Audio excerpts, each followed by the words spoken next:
So what does this Nirvana album have to do with our cocktail today? I guess you'll have to stick around and find out. Greetings and salutations, you can love way degenerates, and welcome back to the Fuzzy Wallflower, where it's for weird and forgotten drinks and other late niceties. I'm your host, Corey. And yes, what does our drink today have to do with a Nirvana album? Well, really, absolutely nothing. It's more clickbait just for the fun of it. But they do share a title and a name. Polly. We're doing Polly special from the Easy Maidens Cocktail book. We've done this one before. It's pretty interesting little book there. Stuff I can't show on YouTube. Anyway, I will say this right here. If you're familiar with Polly from Nirvana, please do not drink these while listening to it. It can be very depressing. In the meantime, you know I am not a bartender. Do not take this as bartender advice. So let's make a drink. 1 ounce of Scotch. And as I was saying, if you're listening to depressing music and drinking Scotch, it might ruin your night. One of my best friends, I remember in college, the one who got me into Scotch, I guess a girl got to him and drank a whole bottle of something good, and next thing you know, he's running down the street in his boxers, crying that nobody loves him. Hey, but we're still friends 30 years later, so I must have a little bit of a care for him. You know who you are. Anyway, back to our drink. We got 1 ounce of Scotch,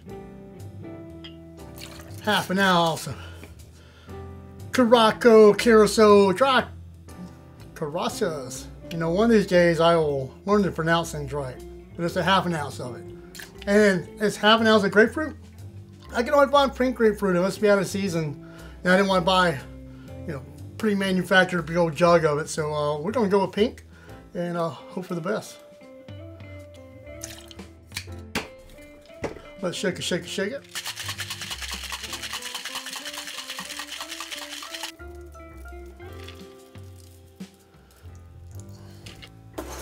You know, before even drinking this, I'm already assuming it's going to be very sour. There's no like sweet sweetener in there, like a lot of these old drinks. Been quite an interesting journey getting used to old style, more bitter, sour drinks and today's concoctions with diabetic sugar coma tasting. Anyway, let's give us a shot.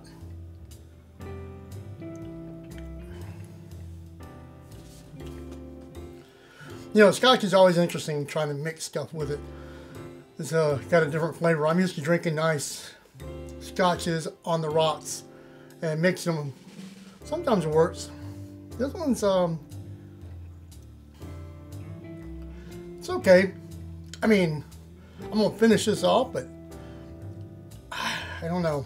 It's, it doesn't have a nice blend.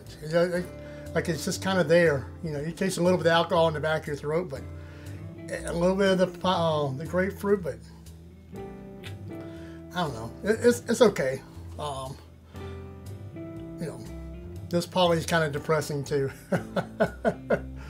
In the meantime, y'all know what to do. Cheers.